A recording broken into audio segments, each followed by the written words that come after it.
Hello guys, welcome back to my channel. তো তোমরা সবাই কেমন আছো? আশা করি অনেক ভালো আছো। আজকে চলে এসেছি আরও একটা নতুন ভিডিও নিয়ে। তো আজকের এই ভিডিওটা তোমরা দেখলে বুঝতে পারবে যে একটা মানুষ কতটা নৃশংস ও মায়াহীন হলে এরকম একটা কাজ করতে পারে। ঘটনাটি ঘটেছে নদিয়া জেলার করিমপুর ব্লকের ফার্মের মোড়ে 17ই মার্চ। ঘড়িতে তখন ঠিক বিকেল 5টা বাজে। সামনের দিকে তাকিয়ে দেখি রাস্তায় দাউ দাউ করে আগুন জ্বলছে। রীতিমতো আমি থমকে যাই। আশেপাশের সমস্ত মানুষেরা সেই দিকে ছুটে চলেছে যে কি হয়েছে সেটা জানার জন্য। পাশের একজনকে জিজ্ঞাসা করাই তিনি বলেন যে পথ অবরোধ করেছে, এদিক দিয়ে কাউকে যেতে দেবে না যতক্ষণ না তাদের কথা শোনা হচ্ছে। কিন্তু কী কারণে এই পথ অবরোধ সেটা জানতে সামনে যাওয়াতেই এরকম একটা ঘটনার সম্মুখীন হই।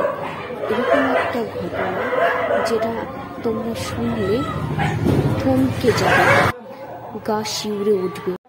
এরকম একটা ঘটনা তোমাদের সাথে না শেয়ার করে থাকতে পারলাম না, তাই ভিডিওটা করেই ফেললাম। তো আসল ঘটনাটা বলা যাক। ফার্মের মোড়েরই একটি ছেলেকে হোলির দিন নৃশংসভাবে খুন করার চেষ্টা করা হয়। তো সেই ঘটনাটার জন্যই এই পথ অবরোধ। আজ 4 দিন হয়ে গেল এই ঘটনাটা ঘটা। এখানে পুলিশ কোনো রকম স্টেপ নেয়নি, এখনো পর্যন্ত আসামিকে গ্রেপ্তার করেনি। সেই কারণেই পাড়া প্রতিবেশী সহ পরিবারের সবাই এই পথ অবরোধে নেমেছে। পরিবারের লোকেরা কান্নায় ভেঙে পড়েছে একটু সুবিচার পাওয়ার আশায়। ছেলেটি এখন বহরমপুর মেডিকেলে ভর্তি রয়েছে। 4 দিন হয়েছে, এখনো জ্ঞান ফেরেনি। এই যে আমি জুম করে দেখাচ্ছি ছেলেটিকে, দেখো। আর দেখতে পাচ্ছ মাথা, গা, পুরো শরীরে কিভাবে তারা মেরেছে। তো পুলিশ প্রশাসন এখনো পর্যন্ত কোনো রকম স্টেপ নেয়নি। তো পথ অবরোধ করার কারণে তারা 4 দিনের মধ্যে আসামিকে গ্রেপ্তার করবে এরকম একটি প্রতিশ্রুতি দিয়েছে। তো তখনই পথ অবরোধ বন্ধ করে।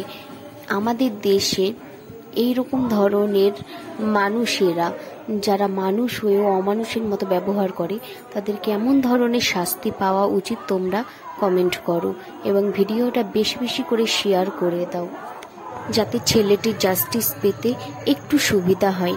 আর আমাদের পশ্চিমবঙ্গের এই রকম কিছু কিছু পুলিশ অফিসারদের আমি ধিক্কার জানাই, যারা কিছু টাকার লোভে মানুষকে ন্যায় বিচার পাইয়ে দেয় না, নিজেদের সততা ভুলে যায়।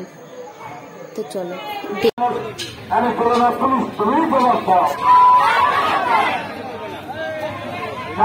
হয়ে গেল এখন পর্যন্ত আসামিকে জবাব আপনাকে দিতে হবে, জবাব আপনাকে দিতে হবে। 4 দিন হয়ে গেল এখন পর্যন্ত দোষীরা কেন আগে ছিল না আইসি সাহেব যাই। 4 দিন হয়ে গেল এখন পর্যন্ত দোষীরা কেন আগে ছিল না আইসি সাহেব ব্যবস্থা।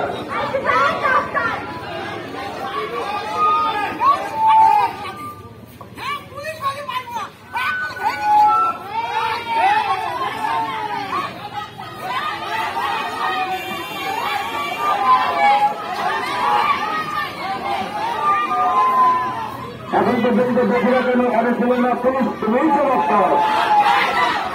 এখন পর্যন্ত দোষীরা কেন আগে ছিল না পুলিশ তুমিই ব্যবস্থা।